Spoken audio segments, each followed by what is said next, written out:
Facebook? Well, yesterday I attempted to do a Facebook Live with one of our speakers, Julie Hamilton. She's going to be at the Reset Conference here coming up in about, I think we're at 9 days. Yeah, 9 days. So it didn't work. All the audio was messed up. And so I wanted to get on here today and chat with you a little bit about what we talked about yesterday. How we can influence our mind instead of our mind influencing us. So I don't know if you've ever had this experience before where um, you're going through maybe a challenging time in your life, or perhaps you are just, it isn't necessarily challenging as in emotionally or a bad thing, but it's just like you're really, really busy, or you're trying new things and whatnot, and it triggers a past feeling or emotion, and that just comes flying forward, and you're like, wow, I haven't thought of that in a while, or why am I thinking about that? I thought I let go of all of those feelings. And well, I want you to know that's kind of been my motive lately.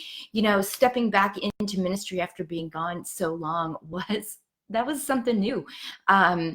And stepping out and doing a big conference like Reset, where we've had workshops in the past, living remade workshops, but we have not done conferences where we've brought in other speakers and on this level. So to step out and do something new always takes courage. And perhaps you are sitting there at this season in your life and you're feeling led to do something you've never done, or you're going into a season that you didn't ask for. Maybe it's hard. Maybe you're facing a divorce, or your children are going through a rebellious season, or perhaps you're struggling at your job, or maybe you're even starting a new job and you're just in a time of transition, or you're stepping into something new.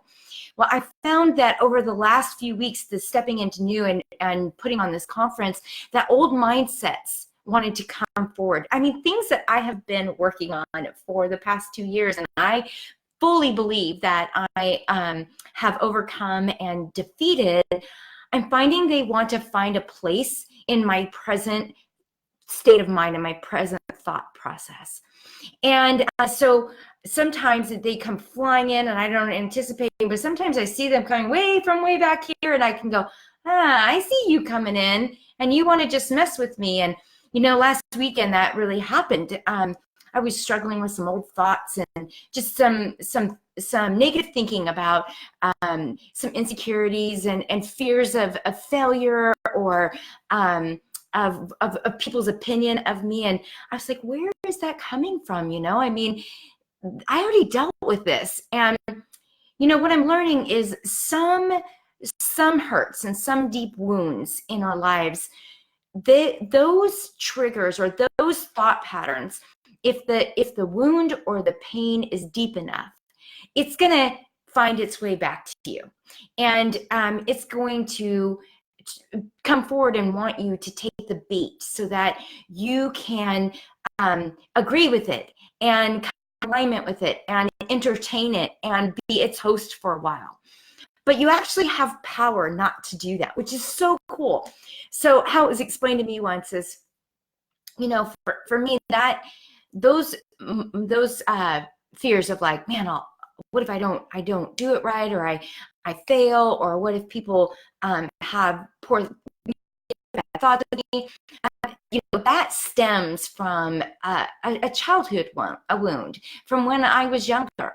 And the reality is that thought, or that if I personify that thought, where that thought is linked to is let's say I can put it onto a person. Well, that thought doesn't have power over me anymore. Perhaps when I was a young child, I felt like I was powerless. I felt like someone was over me, lording, and that I couldn't escape that intimidation or that fear. But I'm an adult now, and you are too.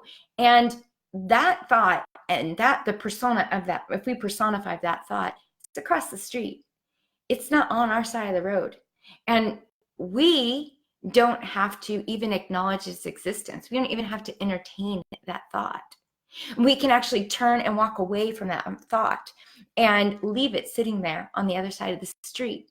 And the good thing is that in the beginning, we might trip up and we might actually have a dialogue with that thought or that moment. But over time, if we capture it, we can see it coming down the road and we can leave before it even shows up to where we were at, or we can see it across the street and say, yeah, I see you. I know what you want to do, but I'm out of here. I'm gone. This is not my my language, my internal conversation anymore, and I don't have to entertain this.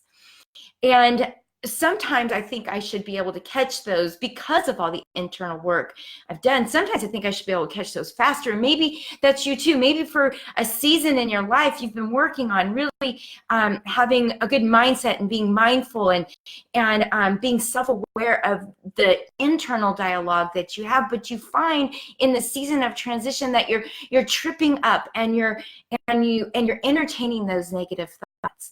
And I just want you to know that it's okay if they come up and they surface, but just know that you have the power to toss them away and get them out, and you don't have to entertain them for very long. And if you happen to be sitting there having coffee with one of those negative thoughts for the last few weeks, I want you to just find the courage within yourself and remind yourself that you're powerful and that you don't have to acknowledge those thoughts, and you don't have to keep those thoughts in your presence, because whatever that thought or that feeling is connected to, however you personify that emotion, that person can't hurt you anymore.